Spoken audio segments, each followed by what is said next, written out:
Sebelum kejauhan, ini contoh,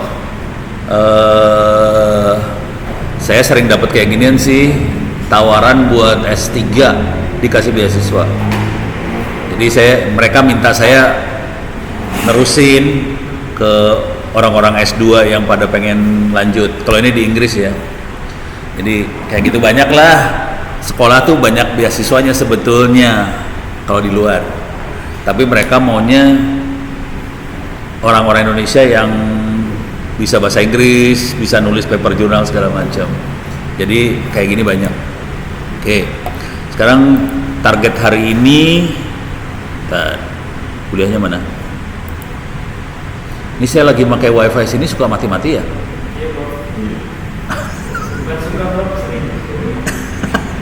Akhirnya bawa modem sendiri, coba, memalukan banget deh.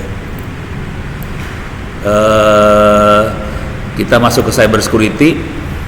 Kita akan belajar tentang tanda tangan digital, enkripsi dan sebagainya. Dan ini ya, nih basic data security. Jadi target hari ini sampai jam 10 kurang kita urusannya basic data security. Kita lihat yang udah jadi dulu ya, sebelum masuk ke makhluknya yang udah jadi dulu. Contoh paling sederhana yang udah jadi adalah gembok. Ini gembok di HTTPS. Oke. Itu contoh sederhana. Ini tekniknya sama semua, mau gembok di HTTPS nanti mau di file, di email segala macam sama aja. Termasuk di WhatsApp. Itu sama aja. Teknik-tekniknya sama.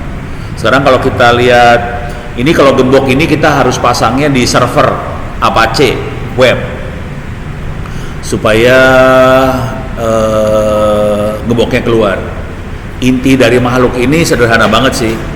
Intinya dia akan ngasih semacam KTP ke web server. Kalau gembok ke web servernya ya. Kalau di mana namanya WhatsApp itu kasih KTP ke user-usernya. Di KTP ini ada identitasnya, ada juga kunci buat enkripsinya. Oke. Contoh, kalau ini rada susah ngasih contohnya. Paling gampang contohnya di email. Kita bisa download Thunderbird. Thunderbird itu free, bisa di-download di Google, bisa di Windows, bisa di Linux. Nah, di Thunderbird yang normal, kalau email yang normal bentuknya kayak gini kita bisa baca langsung. Cuman ini ada masalah, kita nggak bisa autentikasi, kita nggak bisa ngecek ini yang ngirim benar-benar Richard Hicks atau bukan, nggak bisa. Jadi Richard Hicks bohongan juga bisa ngirim. Saya bisa pura-pura jadi presiden, gampang. Udah tahu caranya pura-pura jadi presiden? Hah? Gampang banget pura-pura jadi presiden, cuma gini doang nih. Ini masuk ke mana settingannya? Settingannya tuh ini ya, account setting. Ini mau jadi presiden ya. Kalau mau jadi presiden kan bikin aja add mail account. Oke, kasih nama Joko Widodo, email address Jokowi @presiden ri.go.id. Udah. Tapi ya pastiin kita bisa akses ke presiden ri.go.id-nya ya. Oke. Jadi kalau ini kita kirim email, orang nyangka kita benar-benar presiden. Gitu ya. Nah, supaya kita bisa ngecek ini Jokowi bener yang ngirim atau bukan, kita harus bikin sistem untuk saling autentikasi. Dan ini autentikasinya bukan hanya yang ngirim, tapi juga yang nerima. Kalau misalnya Jokowi ngirim ke Ono, Jokowi akan ngecek, buat dia bikin mekanisme buat mastiin emailnya diterima hanya dibaca oleh Ono. Ono akan ngecek ini email betul-betul dikirim sama Presiden RI, sama Jokowi, dan dalam emailnya dia bisa ngecek ini kata-katanya dirubah atau enggak di tengah jalan. Jadi ada masalah-masalah gitu. Oke, kira-kira gini. Nah, sekarang kita lihat yang beneran udah jadinya ya. Ini email-email saya. Ini kebetulan laptop ini cuma dipakai buat demo, bukan buat apa sih namanya? Bukan buat kerja beneran. Ini buat demo. Konsekuensinya ini settingannya nggak dipakai buat operasional beneran. Ini ada satu email saya ono.purbo@securit.id. Ini biasanya dipakai buat komunikasi sama Mabes TNI segala macam. Cuman yang ini cuma di laptop. Kalau yang di rumahnya lebih beneran. Itu ada enkripsi segala macamnya dipasang di sebelah sana. Kalau ini nggak dipasang. Oke. Nah, cara bikinnya gampang banget. Ini saya masuk ke sini. Nah, ini ada account setting. Kita masuk ke account setting buat Ono ITTS. Ini kita semua bisa bikin yang sama ya. Ke Gmail juga bisa, sama aja. Atau saya jangan pakai ITTS lah, pakai Gmail aja ya. Ini kan Gmail nih. Ini Gmail, account setting. Oke. Ini pakai emailnya Gmail, kan semua pada punya Gmail rata-rata. Nah, di bawah sini, agak ke bawah, di sini ada end-to-end encryption. Kuncinya ada di sini. End-to-end encryption. Oke. Dia bisa bikin kunci buat komunikasi antara dua makhluk, dua entitas, dan ini saling autentikasi. Ini yang ngirim Ono beneran atau bukan, terus yang nerima yang dituju beneran atau bukan. Jadi cara bikin key-nya cuma gini doang. Add key, create open PGP key, continue. Nah, kalau eksperimen, kalau nyoba-nyoba jangan bikin tahunan ya. Bikinnya ini dibikin hari aja, misalnya 3 hari. Kalau gila bisa tahunan, kalau gila lagi do not expire, itu bahaya. Kalau key nggak expire, artinya kalau orang berhasil ngambil alih key-nya kita, dia bisa jadi kitanya. Jadi jangan pernah milih yang do not expire. Kalau eksperimen, expired dalam waktu 3 hari aja atau 7 hari itu expired. Jadi key yang kita bikin nggak bisa dipakai sama orang lagi, itu ya. Kalau nyoba-nyoba kayak gitu caranya. Nah, terus panjang kuncinya itu zaman dulu kala panjang kuncinya cuma 64 bit zaman dulu kala. Sekarang panjang kuncinya bisa 3000, bisa 4000 bit. Oke. Semakin panjang, semakin susah dijebol, cuman semakin panjang proses enkripsinya jadi makin lama, gitu ya. Nih kita akan generate key dengan 3072 bit panjangnya, expire 7 hari, bikin deh. Kalau udah expire juga buang, nggak akan bisa dipakai. Kita bikin baru lagi. Nah, yang jadi masalah adalah gini nih, yang jadi masalah. Kalau kita mau ini confirm dulu ya. Kalau lagi mau komunikasi antara dua orang, kita harus kasih tahu ke sebelah sini, key saya ini. Nah, kalau misalnya kita expire, mau komunikasi harus kasih tahu lagi ke sana. Nah, nanti ini kuncinya ada 2, ada public key, ada private key. Public key adalah key yang boleh disebarin ke publik. Private key adalah key yang tidak boleh disebarin ke publik. Gitu ya. Key itu yang kita pegang. Private key ini bisa berbentuk, kalau yang ekstrim bisa berbentuk sidik jari, retina mata, segala macam. Jadi betul-betul pribadi nempel di orangnya. Cuman aktivis-aktivis hak asasi manusia pada protes, pada nggak mau key-nya nempel di badan orang. Jadi key-nya berbentuk tulisan, gitu ya. Nah, ini udah jadi key-nya. Kita bisa ngelihat key manager di sini. Saya punya 1 key. Kalau misalnya kita udah sering komunikasi sama orang, ini akan banyak key di sini. Key-nya orang-orang akan muncul di sini semua. Oke. Ini beres dulu. Ini udah beres ya. Key udah punya.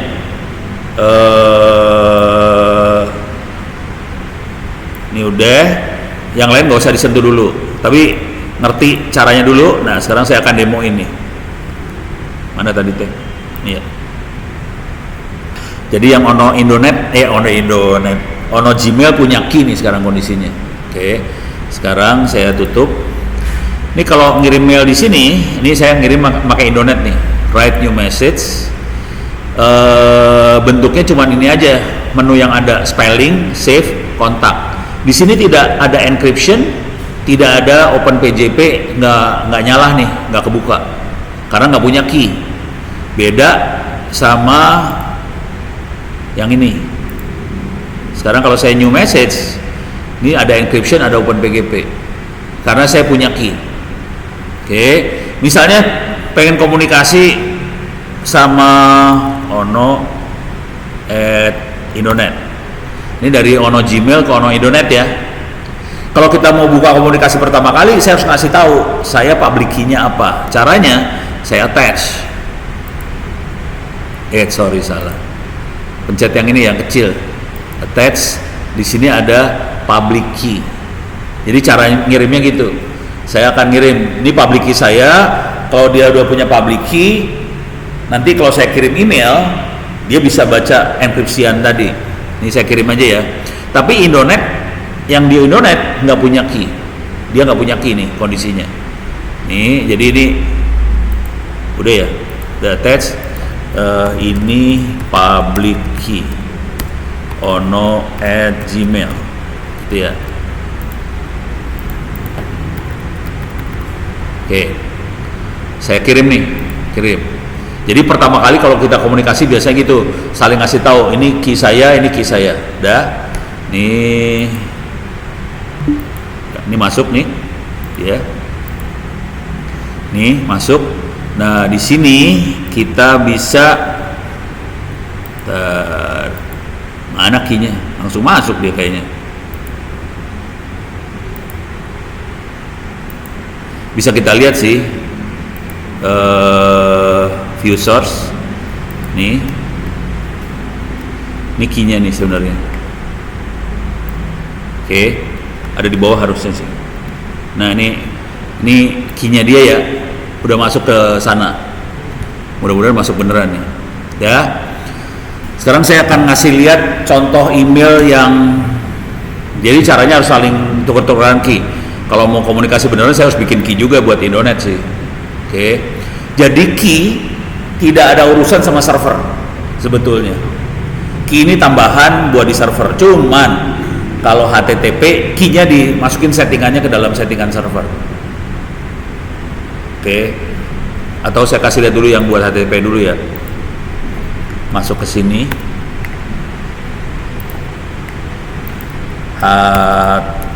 HTTPS. Nih. Dan di sini ada aktifkan HTTPS di Apache. Kita klik di sini. Oke. Ini install Apache biasa. Kita harus enable modul SSL. Oke. Nah, kemudian ini kebetulan caranya key-nya, jadi key itu KTP-nya bukan key-nya ya. KTP-nya tuh harus ada yang tanda tangan. Yang tanda tangan biasanya namanya Certificate Authority. Cuman kita bisa tanda tangan sendiri. Kalau tanda tangan sendiri nggak bisa dipercaya sebetulnya. Kalau ada otoritas yang tanda tangan bisa dipercaya. Kalau mau tanda tangan sendiri, self sign, tanda tangan sendiri, caranya di bawah ini nih. Kita bikin key tanda tangan sendiri. Cuman nanti akan keluar error nih waktu nge-web. Oke, ini dienkripsi. Akan ada error, coba errornya kayak gini ntar bentuknya.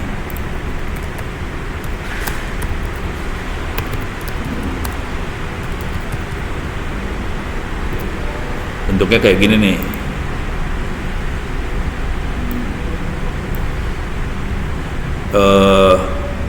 Atau yang ini nih, kayak gini-gini ya, keluar kayak gitu-gitu ya, warning lah, ada keluar warning.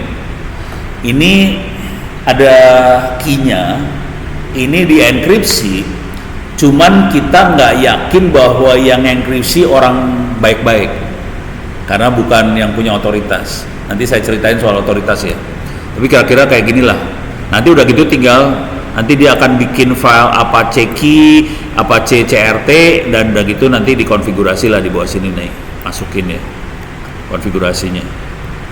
Harus diikutin, dibaca ini ya pelan-pelan, tapi intinya kita bikin key-nya dimasukin dalam konfigurasinya web Apache. Kalau udah dimasukin nanti kita bisa lihat. Oke. Kita selesai dulu yang ini dulu ya. Nih. Sekarang kita akan coba kirim email ke diri sendiri, ke ono@gmail, dengan kondisi emailnya tidak dienkripsi. Ini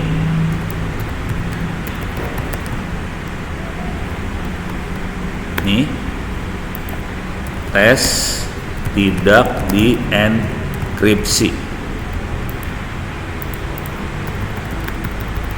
Oke, kalau kita kirim, ini semua orang bisa baca. Orang siapapun bisa baca email ini ya. Nih kita coba lihat, ini ada mail tes tidak dienkripsi. Kalau kita view source, oke, dia ngasih tahu dia punya key sih sebenarnya. Cuman kita bisa baca di sini teksnya. Gedein ya. Nih kelihatan tidak dienkripsi. Kalau kita lihat ke atas, subjeknya juga bisa kita baca.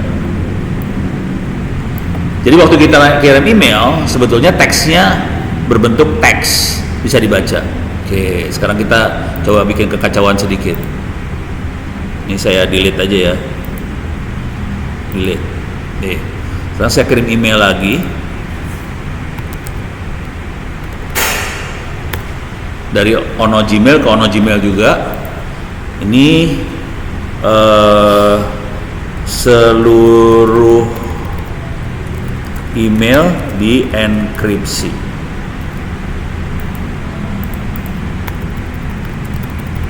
Itu ya. Caranya ini saya contreng nih. Encrypt. Terus ini kita bisa cek di sini dia pakai enkripsinya pakai OpenPGP, diencrypt, subjek diencrypt, kasih tanda tangan digital semuanya. Oke, udah kita kirim nih. Oke, kirim dia. Deh, coba kita download. Nah, kalau kita perhatiin ini ada, saya nggak berani ngeklik dulu, tapi di atas itu ada email yang subjeknya titik.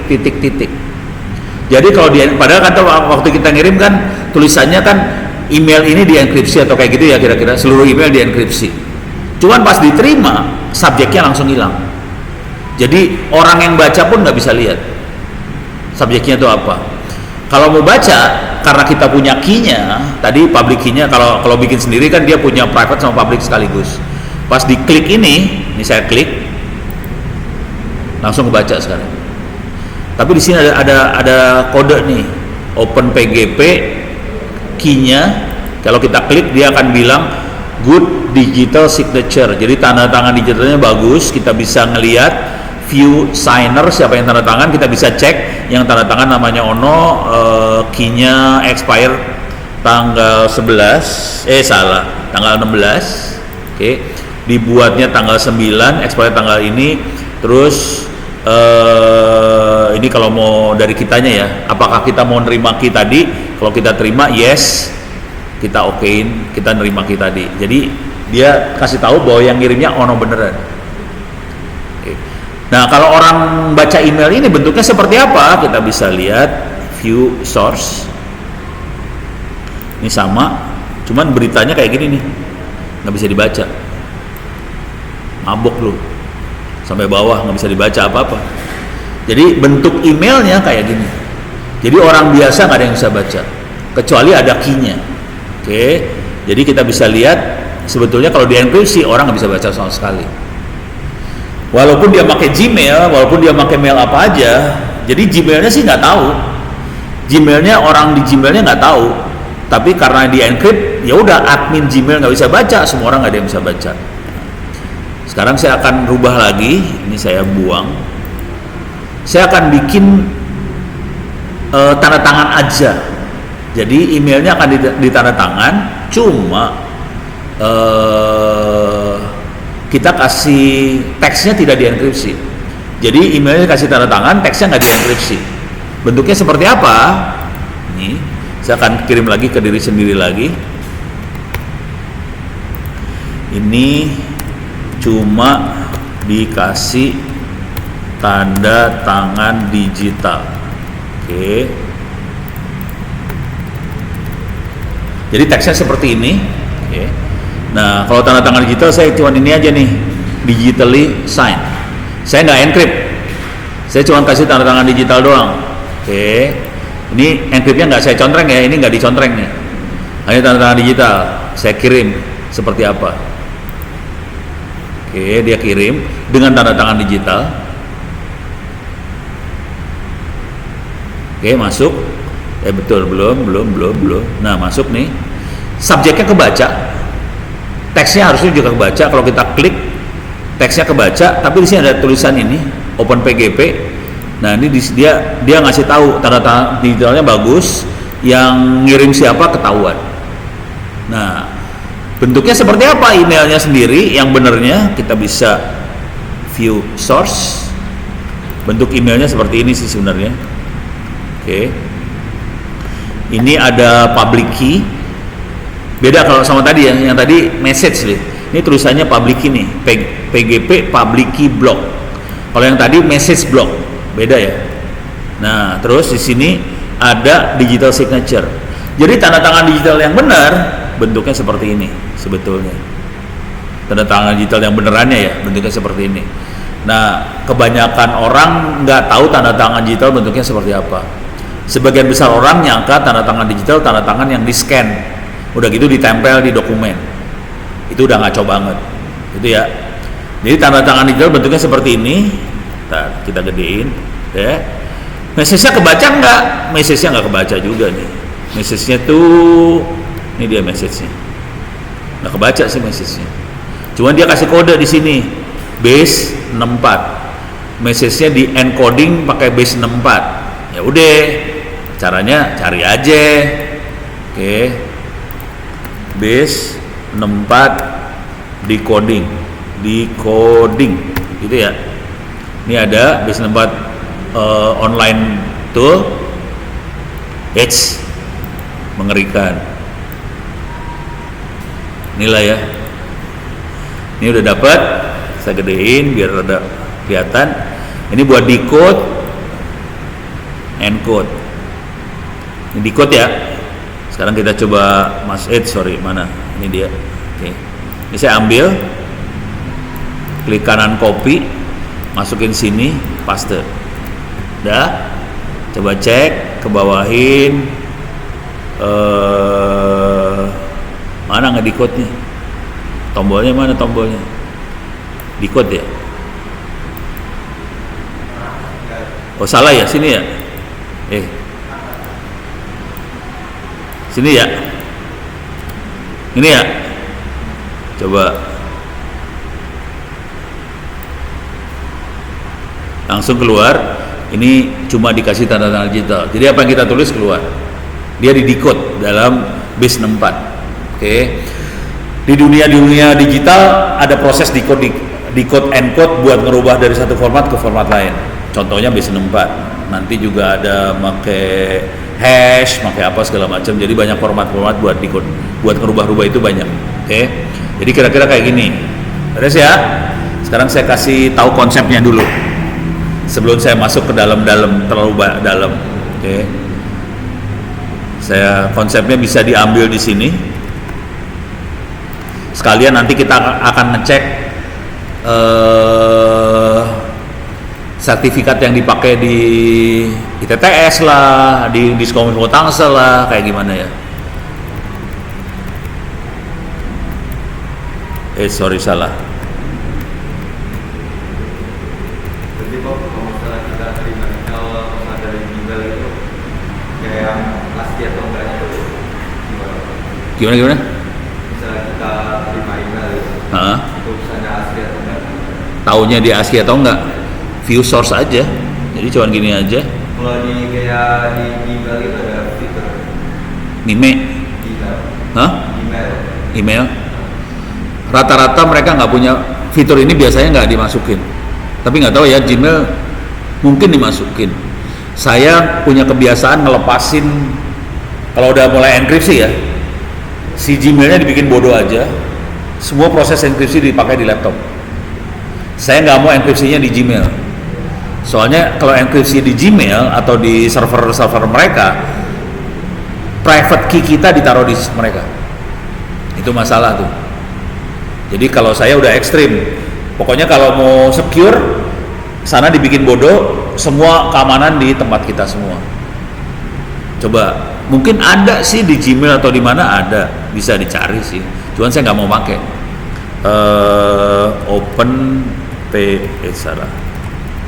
PGP Gmail. Tuh, dia punya nih Flowcrypt, encrypt Gmail with PGP. Jadi how to use PGP encryption with Gmail. Jadi ada, bisa nanti dicari di software. Cuman yang harus ada di kepala kita harus mikirnya gini, jangan sampai private key-nya nempel di dia. Sebisa mungkin private key ada di tempat kita. Kita betul-betul ngontrol. Karena kalau ada di dia, kita harus ngemis-ngemis ke dia soalnya ntar. Karena itu yang jadi identitas kita tuh private key-nya. Itu ya, jangan sampai ada di dia aja deh. Sama waktu kita bikin buat sertifikat HTTPS, saya akan bikin sertifikatnya di server saya sendiri langsung. Orang kadang-kadang minta tolong tolong bikinin dong sertifikat HTTPS. Konsekuensinya dia yang bikin private key dong, mampus lu. Karena dia bisa jadi kita ntar. Nah, ilmu itu harus nguasain bener nih waktu bikin private key sama public key. Oke? Kira-kira kayak gitu sih. Nah, sekarang oke.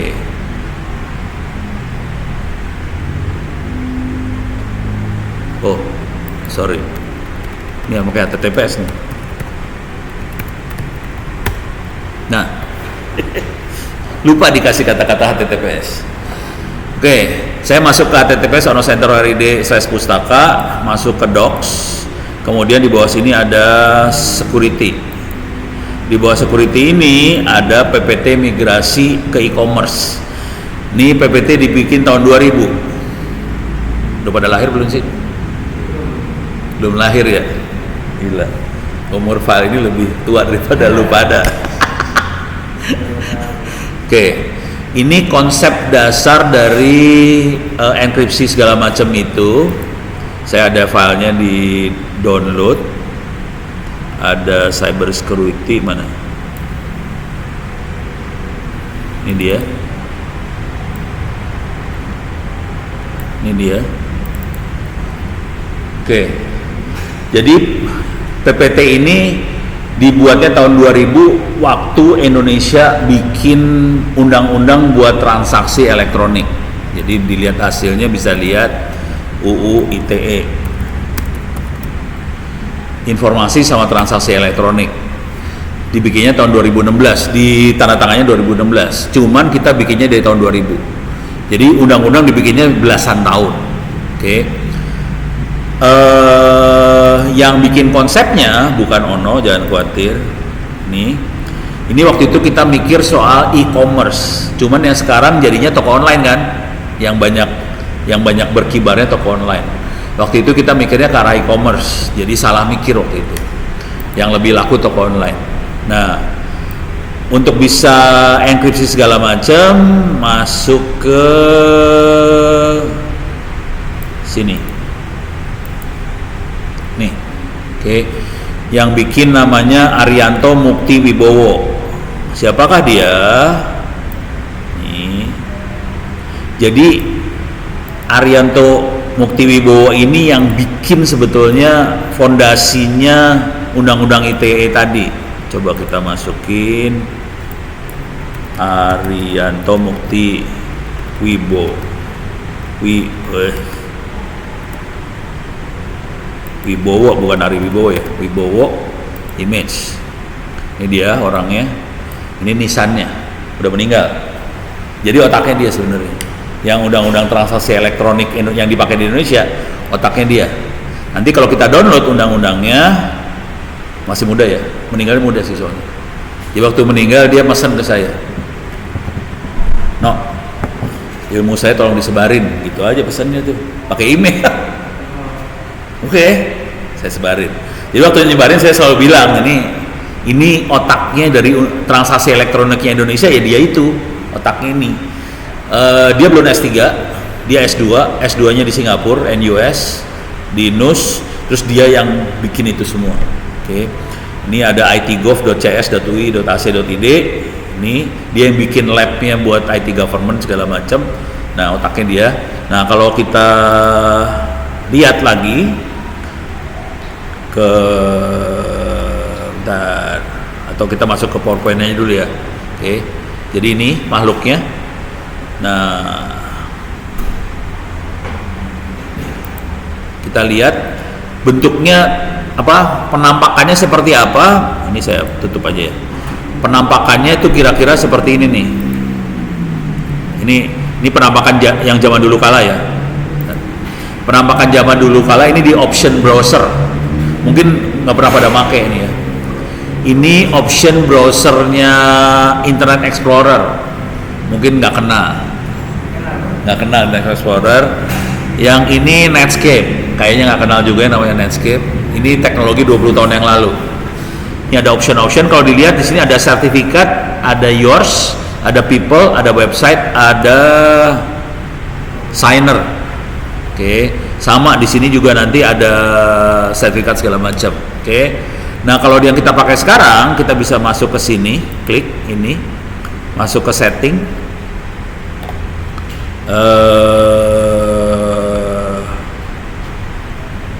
Mana ya? Privacy security.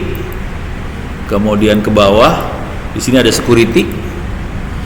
Terus ke bawah lagi, di sini ada sertifikat managed by Chrome. Bentar. Device certificate. Nih. Di sini ada your certificate, ada server, ada authority. Kalau your sertifikat yang kita punya. Kelihatan saya nggak punya sertifikat. Server adalah sertifikat yang punya server, saya juga nggak punya. Kalau kita mau bikin sertifikat khusus buat server supaya masuk ke server itu tidak ditanya-tanya segala macam, kita bisa bikin sertifikatnya bisa diupload, bisa diimport. Yang seru dari ini semua nanti adalah yang namanya authorities.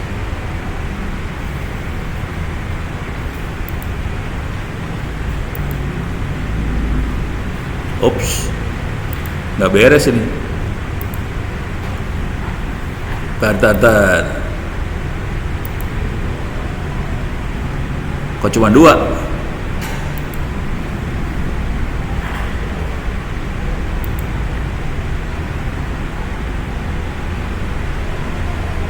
You have certificate on file. That ini, wash. Ini cuma ada 2 authorities yang masuk dan dua-duanya untrusted ya. Harusnya banyak sih. Kok hilang apa others? Nggak ada. Ini saya lagi bingung. Biasanya nggak kayak gini soalnya. Biasanya banyak. Jadi authorities adalah lembaga-lembaga yang ngasih tanda tangan sertifikat kita. Itu ya. Harusnya banyak. Contohnya bisa VeriSign, bisa macam-macam lah, banyak. Dan itu urusan tanda tangan ini urusannya duit, store. Contoh paling gampang inilah tadi nih. Ini saya ada Ono Center, ada gemboknya ya. Ini bayarnya kalau mau tahu setahun saya baru bayar 300.000 nih. Buat dapetin gembok ini bayar tahunan. Setahun baru 300.000. Itu ya. Pakai duit. Tadi kan kita bisa self sign. Self sign bisa sih. Cuman bahaya karena kalau self sign orang lain bisa bikin self sign, udah gitu kita nggak bisa ngecek yang tanda tangan yang benar siapa sih yang benernya, nggak bisa ngecek gitu ya. Nah sekarang kita masukin ini dulu lah. Udah kebayang sertifikat kayak gitu, ini contohnya. Nah sekarang masalah di security. Pada zaman dulu kala kita masalahnya ada 4 ini: privacy, autentikasi, integrity, dan repudiation. Privacy kira-kira sederhananya gini. Privacy teknologi harus bisa menjamin bahwa yang bisa baca hanya yang dituju. Orang yang tidak dituju nggak boleh bisa baca. Itu menjamin privacy, gitu ya. Autentikasi dia bisa ngecek yang ngirim ono bener atau ono bohong, yang ngirim Jokowi bener atau Jokowi bohong. Itu autentikasi. Ini punya masalah. Contoh, nggak usah jauh-jauh lah. Bupati, pokoknya pimpinan-pimpinan semua biasanya password dikasihin sekretaris. Artinya apa? Kita nggak tahu yang ngirim bener sekretaris atau pimpinannya, nggak tahu nih sebenarnya. Nah sebetulnya kalau kita udah main kayak gini, nggak boleh password atau key dipegang sama pimpinan. Sekretaris harus dia langsung yang megang dan dia harus yang tanda tangan beneran.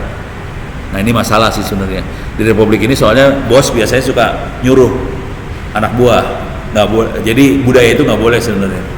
Integrity itu kita bisa, integrity itu integritas dari si data yang dikirim, data yang dikirim kita bisa ngecek. Kalau datanya dirubah di tengah jalan, teknologinya bisa ngecek ini data dirubah apa kagak, gitu ya.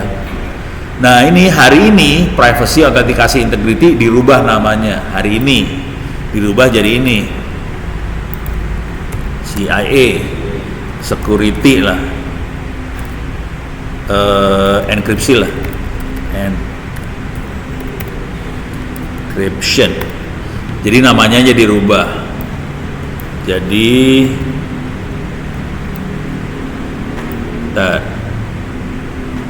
nih, jadi confidentiality, integrity sama availability dirubah jadi nama itu supaya keren kayak Badan Intelijen Amerika CIA, padahal aslinya logikanya sebenarnya kayak gini, gitu ya. Nah sekarang yang terakhir yang jarang dibahas sama orang adalah non repudiation. Non repudiation adalah jadi file yang kita kirim, non repudiation artinya bisa jadi barang bukti di pengadilan dan yang di sebelah sana nggak bisa mungkir. Kan kamu yang tanda tangan ya, ini buktinya. Bayangin ini file komputer bisa jadi barang bukti. Padahal ya kita tahu semua yang namanya file komputer bisa diedit. Gimana caranya file yang bisa diedit bisa jadi barang bukti? Nah ini teknologinya kayak gini. Harus bisa sampai ngatasin 4 ini. Itu ya. Yang seru yang ini sih, non repudiation. Asli seru. Nah, terus kita nih mah jelasinnya lah. Konvensi itu apa? Nah, ini kalau kita lihat slide ini dibikin 20 tahun yang lalu, waktu itu presidennya masih Gus Dur, Anda semua masih belum lahir. Gitu ya. Ini kayak ngasih lihat sejarah. Nah, sekarang teknologi enkripsi key ada 2. Ada yang simetrik, ada yang asimetrik. Tadi saya selalu ngomong private key, public key, private key, public key. Berarti ada sepasang key. Itu asimetrik namanya. Nah, yang sepasang key itu yang dipakai teknologi hari ini. Pada zaman dulu kala, key buat encrypt sama key buat decrypt sama. Oke, key-nya buat encrypt sama decrypt sama nih. Artinya kalau ada pesan di encrypt pakai key tadi, pesannya di encrypt, terus di decrypt pakai key yang sama, keluar pesannya. Oke. Itu namanya symmetric key. Masalah besar dari teknologi yang seperti ini adalah key-nya harus dikirim ke ujung sebelah sana. Bayangin kalau ada orang bisa dapat key tadi, kita bisa buka. Contohnya masuk ke Perang Dunia II. Namanya, ini pada ngerti sejarah nggak sih Perang Dunia II? Kapal selamnya Jerman namanya apa? Kapal selamnya Jerman namanya apa? Nggak tahu lah ya pada ya. Nih, U-boat. U-boat kapal selamnya Jerman nih ya. Coba lihat. Nih, kapal selam Jerman lah. Ini buat pada zaman dulu mereka serem banget sama kapal selam ini karena mereka ngancurin. Jadi ceritanya waktu Perang Dunia II, Jerman udah menguasain seluruh daratan Eropa, tinggal Inggris yang mau dikuasain, belum dikuasain. Udah gitu dia minta tolong, Inggris minta tolong Amerika. Amerika ngirim banyak kapal ke Inggris buat suplai makanan, suplai segala macam ke Inggris, suplai bahan-bahan buat perang segala macam ke Inggris. Nah, Jerman mutusin suplai tadi dengan kapal selam. Kapal selamnya dia Jerman bikin armada kapal selam yang gede. Armada itu yang nyerang kiriman-kiriman tadi, kapal konvoi tadi diserang sama Jerman. Nah, untuk komunikasinya supaya si Amerika, Inggris nggak bisa dengerin, mereka encrypt, pakai symmetric key. Oke. Alat buat enkripsinya namanya Enigma. Ini alat buat enkripsinya. Ini makhluknya. Oke. Ini ada di kapal selam Jerman. Bentuknya kayak mesin tik, tapi dia pas kayak kita tadi. Pas kita masukin kata-kata, dia ngerubah kata-katanya. Oke. Cuman kalau Enigma ini, semua mesin Enigma dikasih key yang sama. Artinya satu kapal selam kalau ngirim berita kemana, ya semua bisa dengar. Markas bisa dengar, bisa ngirim ke semua kapal selam. Oke. Nah, suatu hari ini orang Inggris, Amerika berusaha banget buat ngejebolin dia. Akhirnya ada ilmuwan kripto lah di Inggris, siapa namanya lupa ya.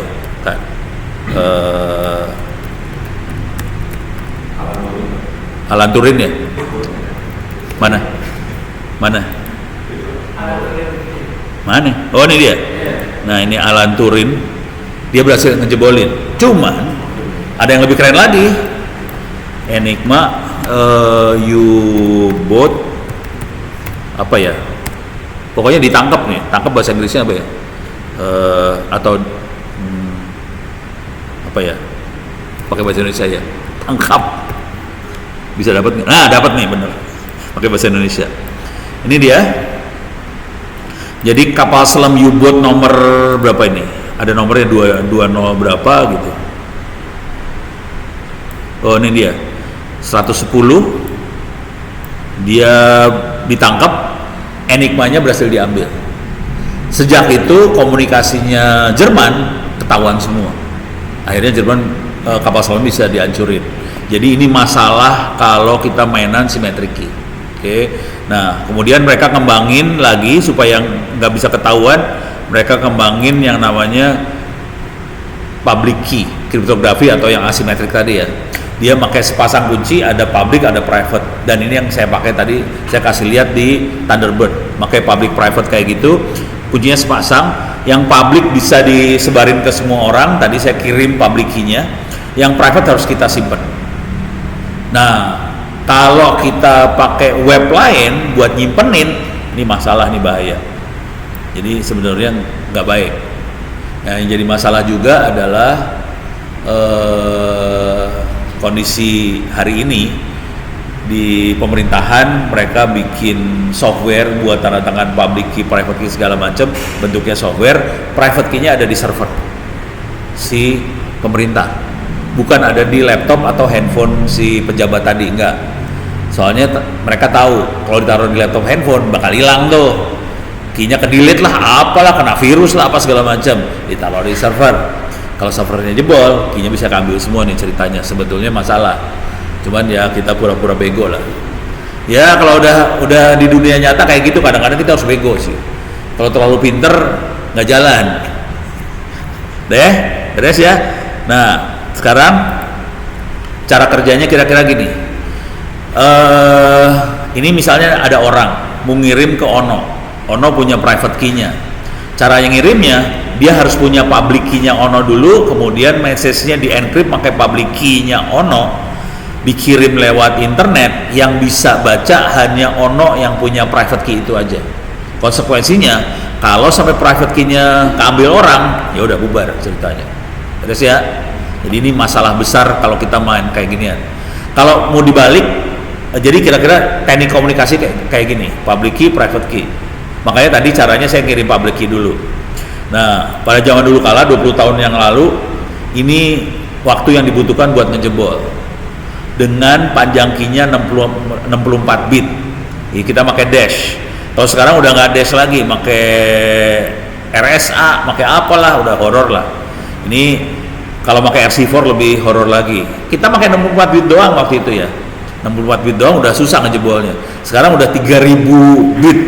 Udah susah banget ngejebolnya, setengah mati ngejebolnya. Nah, kemudian tanda tangan digital itu seperti apa? Tadi kan kita udah lihat yang tanda tangan digital. Tanda tangan digital adalah message dimasukin ke fungsi hash, dapat sidik jari dari message tadi. Oke, artinya apa? Kalau message-nya berubah, sidiknya berubah. Sidik itu nggak sepanjang message, lebih pendek, cuma 16 bit kalau nggak salah. Pokoknya pendek lah dia. Oke. Nah, kemudian sidik tadi di-encrypt make private key kita yang mau ngirim. Jadi tanda tangan digital. Jadi tanda tangan digital bukan tanda tangan di scan. Itu ya. Tanda tangan digital ada dua informasi. Siapa yang ngirim, message yang mana. Tiap message, tiap teks punya tanda tangan yang beda. Jadi nggak bisa satu tanda tangan satu teks kita punya tanda tangan, terus buat teks lain kita tempel tanda tangan yang dari teks yang mana gitu, nggak bisa. Jadi tiap teks punya tanda tangan beda, gitu ya. Dan bentuknya kayak tadi, bentuknya kata-kata banyak banget, Masih ada nggak sih? Ini kali ya. Nih, bentuknya kayak gini ya. Nih. Ini tanda tangan digital. Nanti kodenya bikin PHP signature and bikin PGP signature and PGP signature. Bentuknya kayak gini nih bentuknya. Tanda tangan digital yang benernya kayak gini sebetulnya. Oke. Nah, ini kita punya masalah juga. Masalahnya di depan hidung saya lagi waktu itu. Jadi kadang-kadang orang nggak tanda tangan akhirnya. Jadi dia bikin surat edaran, ini pemerintah loh. Waktu itu kebetulan anaknya istri saya, istri anaknya saya, kalimatnya kebalik. Istri anaknya Ono. Dia kerjanya di DPRD DKI. Terus suatu hari dia ngasih lihat ke saya, Pak, saya dapat surat kayak gini. Jadi ada surat, di bawahnya ada kata-kata, surat ini tidak perlu tanda tangan karena sudah ditandatangan digital. Saya nanya dong, mana QR code, mana URL-nya? Nggak ada, cuman kata-kata itu aja. Itu surat nggak sah. Cuman kan kalau orang awam kan nggak ngerti. Nah, kita punya masalah sih sebenarnya, karena orang nggak ngerti tanda tangan digital seperti apa. Cukup dikasih tulisan, surat ini sudah dikasih tanda tangan digital. Udah, sebarin aja suratnya. Lalu terus ngeceknya gimana? Nggak tahu. Gila lah Republik ini, kacau banget dah. Karena nggak banyak orang yang ngerti ini masalah. Ini beres ya tanda tangan digital. Nah, tanda tangan digital terus bisa apa? Bisa jadi barang bukti di pengadilan. Ini. Nah, kalau ada surat ada tulisan ini sudah ditanda tangan digital, nggak ada apa-apanya, nggak bisa jadi barang bukti di pengadilan. Dan tanda tangan digital sah untuk dokumen itu dan kopinya sah juga, karena dia tetap sama, kopi sama yang aslinya sama, dan dapat diperiksa dengan mudah oleh siapapun. Kenapa bisa mudah diperiksa? Karena public key-nya disebarin, dari public key kita bisa ngecek tanda tangan tadi, terus bisa ngecek lagi teksnya ntar. Oke. Nah, nanti konsepnya kita kembangin lagi sama sertifikat digital. Sertifikat digital kira-kira KTP. Dalam sertifikat digital ada, jadi waktu kita bikin tanda tangan digital, kita butuh bikin sertifikat digital, pokoknya bikin key itu pasti kita harus masukin nama, institusi segala macam. Nah, ada masa berlaku. Waktu saya bikin kan ada masa berlaku kan. Saya bikin 7 hari waktu tadi. Terus nanti ada public key. Nah, public key ini harus ada yang tanda tangan. Kalau bentuk sertifikat ya, yang tanda tangan namanya certificate authority. Oke. Ini yang tanda tangan certificate authority. Kalau enggak, kita harus nyebarin sertifikat ini ke orang-orang yang tanda tangan kita sendiri. Kita harus nyebarin ke orang-orang dan orang itu akan approve. Oke, saya percaya, kayak gitu. Sah juga, nggak masalah. Oke.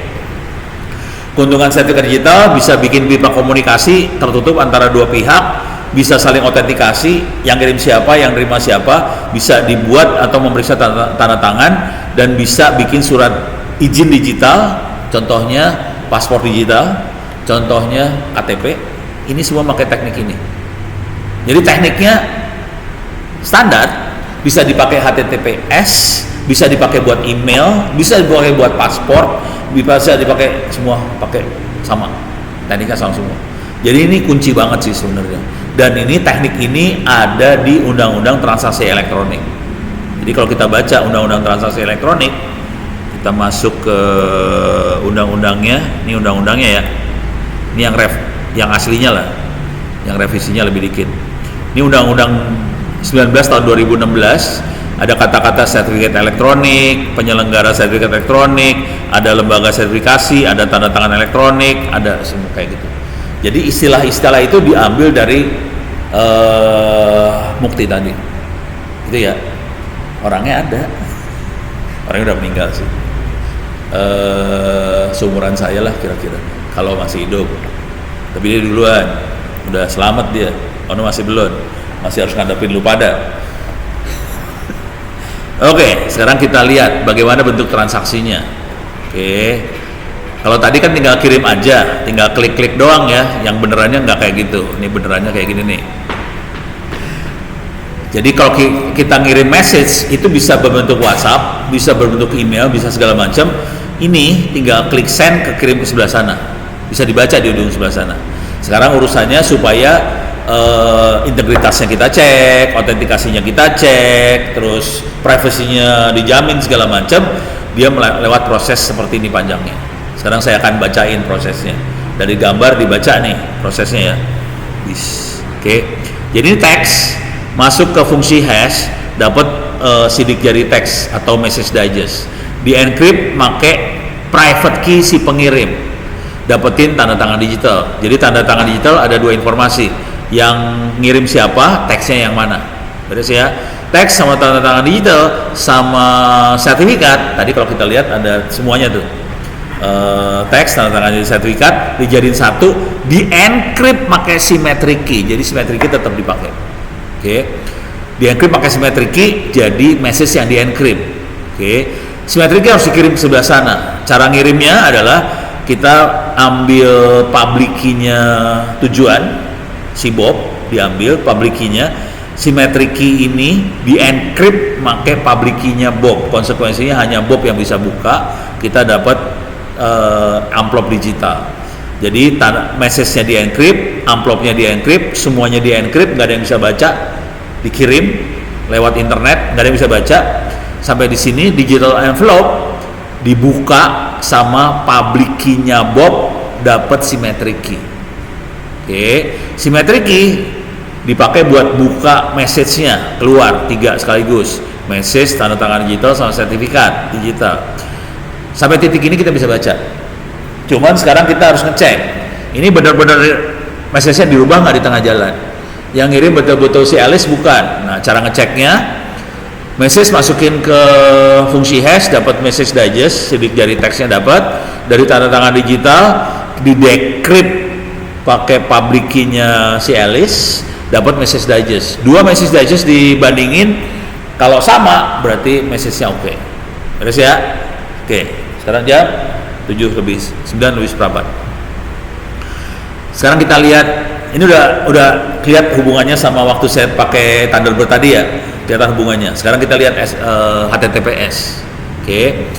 Kalau mau minta request key tadi, kita harus minta ke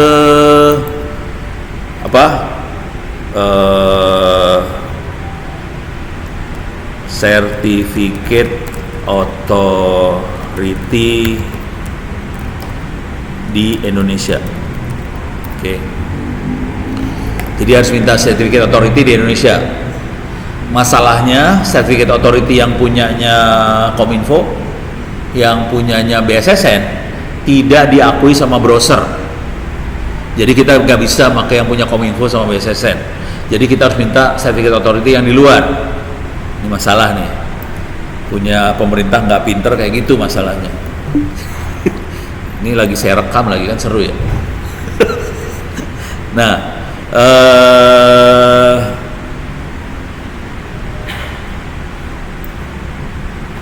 ini pada bikin CA semua nih. Bisa minta ke sinilah. Beli sertifikat Apache gitu ya di Indonesia. Nah, ini contohnya. Ini contoh aja ya, gudang SSL kita bisa beli. Jadi nanti kita bisa request ke dia, kasih duit, nanti dia akan minta sertifikat yang mau ditandatangan. Private key-nya ada di kita. Dari private key kita bisa generate sertifikat buat ditandatangan di dia. Nanti setelah dia tanda tangan dikasih ke kita sertifikat yang udah jadinya, sertifikatnya dimasukin ke web Apache. Kira-kira kayak gitu. Oke. Logikanya kira-kira kayak gitu. Tapi ini prosedurnya seru banget nih urusannya. Saya harus perpanjang sertifikat bulan depan soalnya. Cuman nggak mau saya kasih lihat nih, soalnya kalau kelihatan passwordnya ada di situ bahaya. Kan direkam. Berapa gue urusannya? Direkam. Ini ada GoDaddy, cara membuat sertifikat, jadi ada kayak gitu-gitu ya. Nah, sekarang kita pengen ngecek. Jadi kalau mau bikin sertifikat bisa baca-baca kayak ginian. Ada banyak perusahaan-perusahaan yang bisa ngasih jasa buat bikinin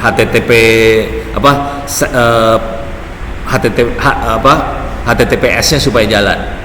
sertifikat buatan TTWS jalan, dia banyak perusahaannya.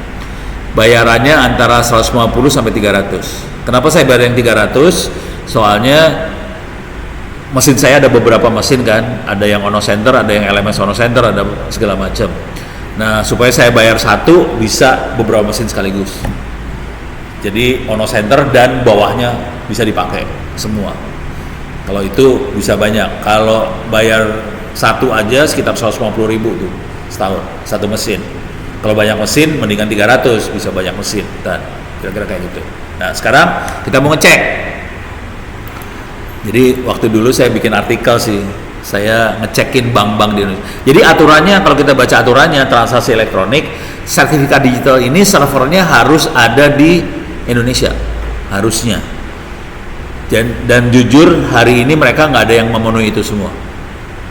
Jadi mereka cuma ada salesnya aja di Indonesia. Buat cari duit di Indonesia, servernya ada di Amerika.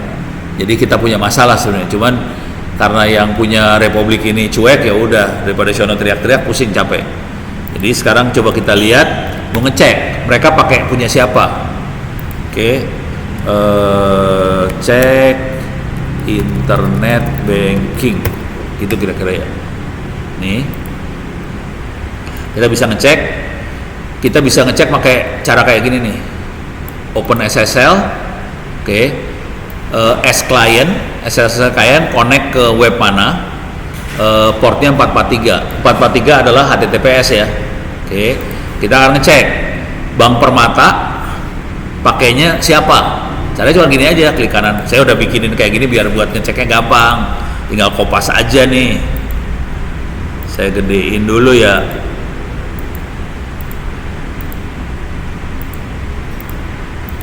Sudosu lah biar aman. Oke, paste. Langsung bisa kita lihat nih. Yang ngasih tanda tangan adalah Digicert. Kelihatan. Digicert Indonesia bukan Indonesia dia. Jadi secara hukum melanggar sebetulnya. Cuman dia punya sales di Indonesia. Jadi menurut undang-undang ya udahlah nggak apa-apa gitu. Harusnya servernya di Indonesia. Cuman ya udah, apa boleh buat lah. Oke, kita coba Bank Mandiri ya, dia pakai siapa punya. Bisa dilihat semua kalau udah kayak gini nih. Nah, ini yang di atas ini nih, ini adalah yang ini ya. Ini adalah sertifikatnya dia. Bisa kita lihat. Oke.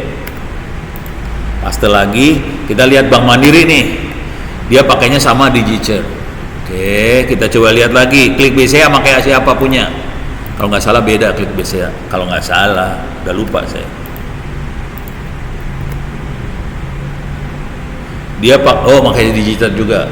Oke, sekarang kita lihat, pindahin ke ini bank semua nih.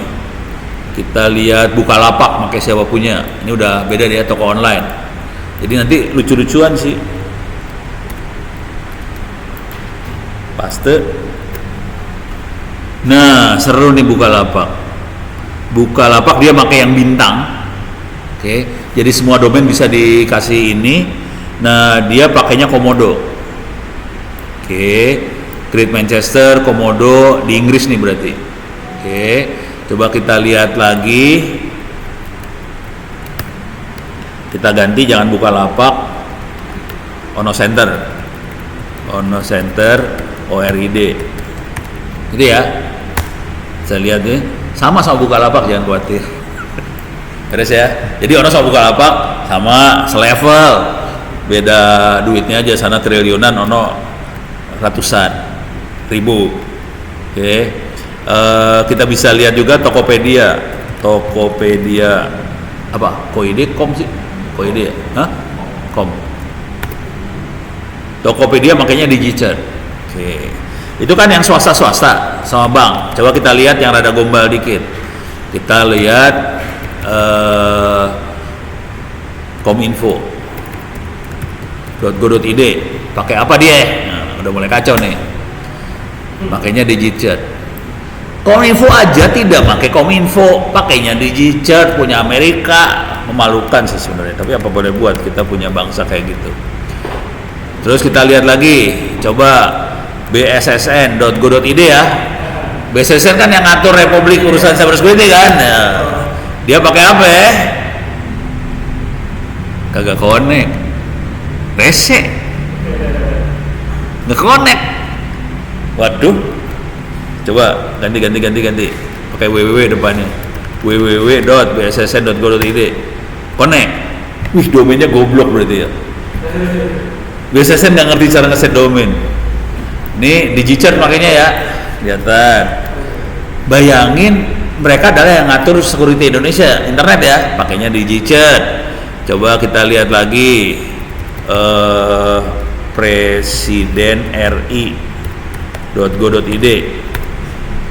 Pakainya apa? Cybertrust, Cloudflare. Pakainya Cloudflare. Lebih parah lagi nih. Ini kayaknya bawaan dari Cloudflare-nya langsung.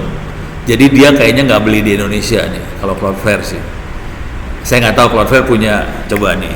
Gini cara ngeceknya. Cloudflare. Cara ngeceknya gini, masuk ke Google Map. Salah. Maps google.com. Cari Cloudflare, ada kagak di Google Map Indonesia? Adanya di Singapura. Kagak ada di Indonesia Cloudflare. Jadi presiden kita melanggar hukum sih sebenarnya. Beres ya? Parah loh. Kalau DigiCert ada di Indonesia, tadi Komodo ada di Indonesia. Karena saya belinya di Indonesia. DigiCert juga ada. Kalau Cloudflare setahu saya nggak ada. Makanya saya langsung instingnya jalan. Kayaknya nggak beres nih. Langsung kelihatan kan. Jadi kita bisa lihat kayak gitu banget sih. Nah, ini beres ya? Oke. Sekarang jam 15 menit lagi.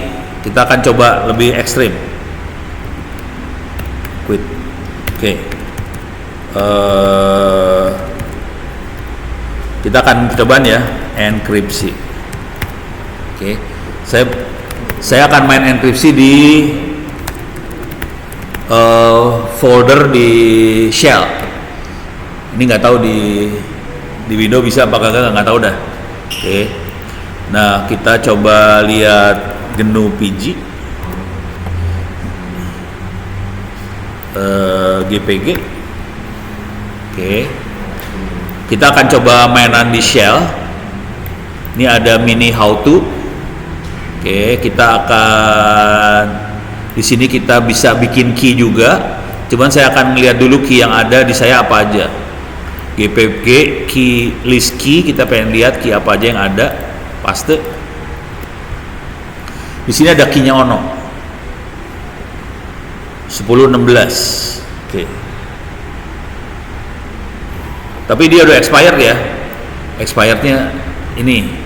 Berarti saya harus bikin, ini kondisi expired nih. Key yang lama. Oke. Saya akan bikin key lagi. Generate key. Oke. Masukin email address ono@indo.net.id. Terus pakai email.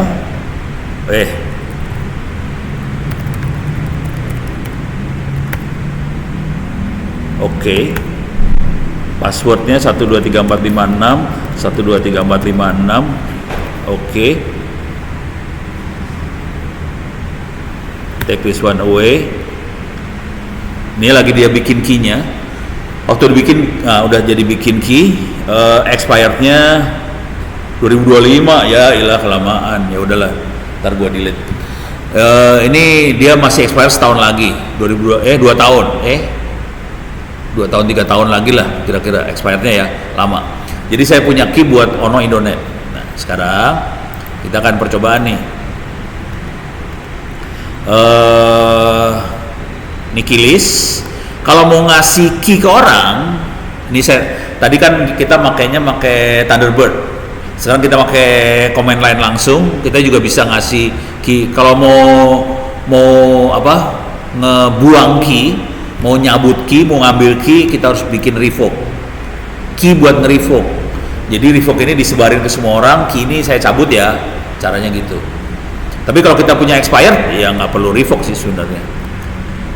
Nih sekarang kayak key itu bisa dipublikasi, kita bisa taruh di server. MIT punya server supaya orang bisa naruh key. Sebaiknya nggak dikerjain, kecuali kita yakin kita aman private key kita. Kalau enggak, mendingan kita kirim ke orang-orang yang mau komunikasi aja. Caranya kita ekspor. Ya. Nah, cara ngekspornya bentar. Lebih bagus kayak gini. Saya akan, kalau yang ini dia export buat alice@sip.org ya. Saya akan ekspor buat Ono, cuman kalau yang saya gini langsung, ini nanti file alice GPG-nya bentuknya binary. Saya akan cobain ya. Ini saya ambil dulu. Ini saya rubah. ono@indo.net.id. Nama output filenya namanya Ono Public Key. Oke. Dia ekspor supaya nanti bisa dikirim, di attach di email, dikirimin ke orang. Jadi ini kalau kita tidak pakai Thunderbird. Kalau Thunderbird kita tinggal klik jadi. Ini contoh kalau kita pakai teknik hidup yang susah. Enter, dah. ls, kita punya file namanya Ono Public Key. Kita lihat nih, Ono Public Key. Binary ya. Oke, nggak manusiawi. Supaya jadi manusiawi, saya caranya kayak gini.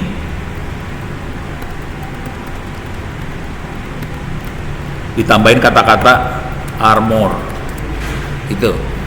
Coba kita lihat lagi. Tambahin kata-kata armor ya. Oke. Enter. Override yes. Oke. ls. More, Ono Public Key. Sekarang bentuknya bisa dibaca. Ini yang di attach di email, dikirim ke ujung sebelah sana, ngasih tahu ini public key saya. Ini bukan tanda tangan digital, ini public key. Dikirim ke sebelah sana, nanti sana kalau udah dapat public key dimasukin ke dalam manajemen dari key. Jadi supaya kalau kita mau ngirim email atau apa ke Ono gampang, karena Ono udah punya public key-nya. Beres ya, ini public key udah dapat. Oke, tinggal di atas di email aja. Sekarang saya pengen bikin file mau di-encrypt. Oke. Kalau mau ngimport, kita punya public key-nya orang. Kalau mau ngimport caranya gini aja, import file GPG-nya, import. Kalau ekspor buat keluar, kalau kita dapat kita import masuk ke dalam. Nah, sekarang saya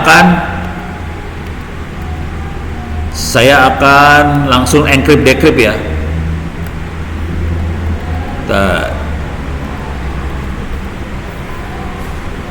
Nih,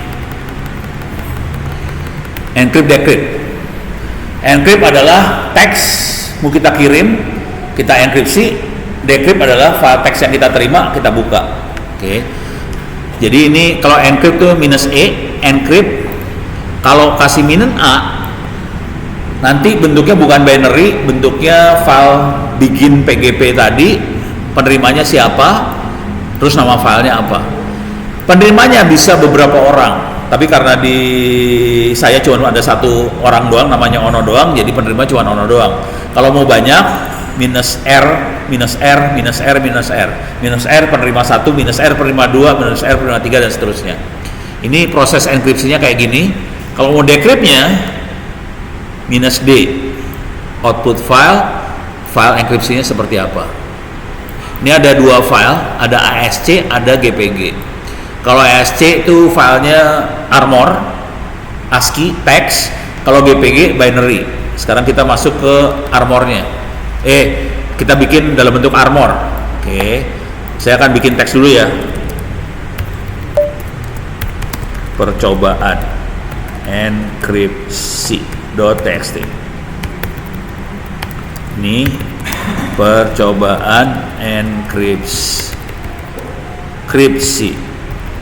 Oke, udah clear layar. ls, coba kita lihat percobaan enkripsi. Bentuknya kayak gini doang. Sekarang saya akan enkripsi GPG. Coba lihat contohnya, GPG -e, -a, -r file enkripsi -a minus receipt-nya siapa? ono@indo.net.id, filenya namanya percobaan enkripsi. Itu ya. Enter. Oke, ls. Kita ngelihat ada file tambahan percobaan enkripsi.txt.asc. Oke, kalau kita lihat isinya percobaan.asc bentuknya kayak gini nih udah. Begin PGP message. Oke, kalau kita lihat, jadi selalu kodenya kayak gitu tuh. Yang ini message berarti isinya berita nih. Kalau ono public key, begin public key block. Jadi kode-kodenya di sebelah situ tuh. Yes. Oke. Sekarang kita akan decrypt. Cara decryptnya gpg minus decrypt. Output filenya kita kasih nama apa aja, misalnya output filenya ini file yang dikirim .txt. Filenya apa? Percobaan enkripsi.txt asc. Oke, enter. Kita harus masukin passwordnya dulu 123456, enter, masuk. Terus dia akan bilang di encrypt pakai 3072 bit RSA, yang ngirim ono Indonet ini. Oke, clear layar, ls. Ini ada kata-kata ini file yang dikirim .txt. Coba kita lihat more, ini langsung keluar. Ini percobaan enkripsi. Oke, itu encrypt decrypt. Kalau kita mau tanda tangan satu file, tanda tangan file caranya ada tanda tangan bisa nempel di teks, bisa juga dilepas dari teks. Oke. Ini buat membuat dan verifikasi tanda tangan digital. Oke. Ini membuat tanda tangan digital tapi teksnya bisa dibaca. Ini supaya tanda tangan bisa dipisahin. Oke. Jadi saya akan bikin tanda tangan tapi bisa dipisahin. Oke. Jadi caranya cuma kayak gini aja, gpg output tanda tangan, terus the text sign, terus dokumennya apa. Jadi bentuknya kayak gini aja, paste. Dokumennya misalnya tadi percobaan enkripsi.txt, terus tanda tangannya akan dipisah. Ini saya bikin percobaan minus enkripsi .sig tanda tangannya. Oke. Kalau mau dibikin armor, biasanya saya kasih minus armor. Jadi tanda tangannya dalam bentuk teks, bisa dibaca. Kalau enggak binary ntar keluarnya. Enter. Dah keluar. ls. Kita lihat di sini ada percobaan enkripsi.sig. Kita lihat more percobaan enkripsi.sig. Ini tanda tangannya. Lihat di sininya signature. Kondisi filenya pisah. Jadi waktu kita ngirim file yang dikasih tanda tangan digital, caranya adalah dua ini file sig sama file txt dikirim sekaligus. Nanti orang yang dituju bisa ngecek ini filenya sama tanda tangannya sama enggak gitu ya. Nah buat ngecek verifikasi caranya verify docsig sama docnya. Di gpg minus verify percobaan enkripsi.sig sama percobaan enkripsi.txt. Enter, langsung dia kasih tahu tanda tangan dibuat tanggal berapa segala macam. Good signature. Good artinya filenya tidak dirubah.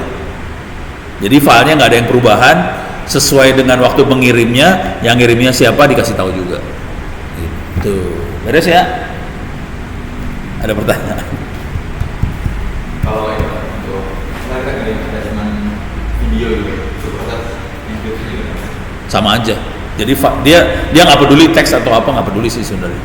Jadi video sama aja. Nah, kalau teks untuk enkripsi tadi kalau gimana itu ada cuma 4 tuh. Kalau video itu pakai apa? Filenya ini juga sih sebenarnya. Kalau ini file videonya ya, file videonya kan, bukan waktu. Jadi kalau file videonya NC-nya kayak gini, filenya di encrypt kayak gini doang, sama. Jadi sama aja, misalnya GPG encrypt, GPG decrypt, udah, gitu aja sama. Tapi kalau di encrypt ini yang ditujunya hanya yang minus R ya, receipt-nya siapa aja. Jadi kalau main encrypt, apakah itu video, apakah itu dokumen atau apapun, yang ditujunya tertentu aja. Nah, teknik ini biasanya kalau orang-orang, ini di kantoran ya, kalau orang di kantor mau ngirim file yang rahasia, caranya pakai zip dikasih password. Jadi bisa jebol tuh. Kalau ini nggak bisa jebol. Itu. Jadi sarannya buat di kantor-kantor, kalau mau ngirim sesuatu yang rahasia segala macam, mending pakai ini, filenya di encrypt, bukannya zip di passwordin. Jadi filenya nggak peduli ya bentuknya, mau video kayak apa sama aja, kayak gini. Apa? Satu folder. Kita coba. Nggak tahu juga. Saya nggak tahu nih, bisa nggak ya? Coba. Belum pernah nyoba soalnya. Ini pertanyaan bagus. GPG encrypt folder bisa nggak ya?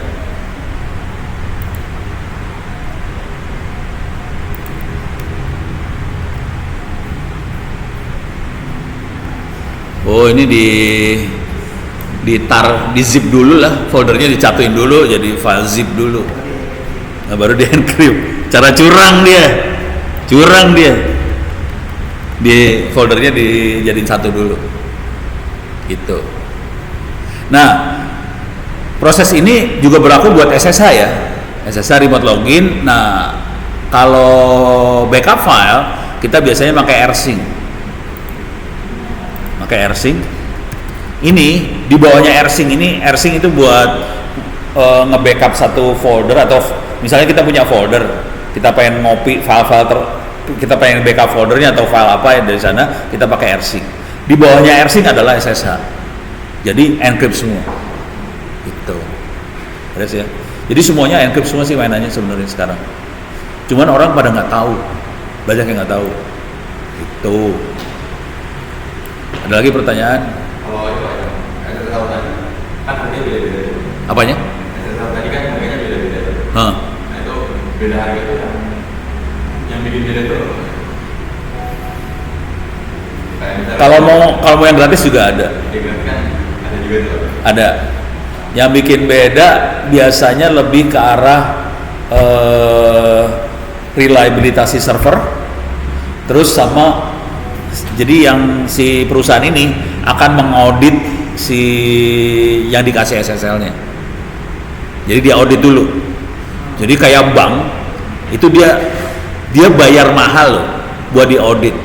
Dan udah gitu si perusahaan ini akan menjamin bahwa kalau Anda pakai HTTPS, ini banknya bank beneran, nggak bank bohong gitu. Jadi yang kayak gituannya yang bikin mahal. Gitu. Cuman sayangnya Indonesia nggak masuk ke browser SSL, jadi rada kacau. Aman ya. Ini kita save dulu, stop record.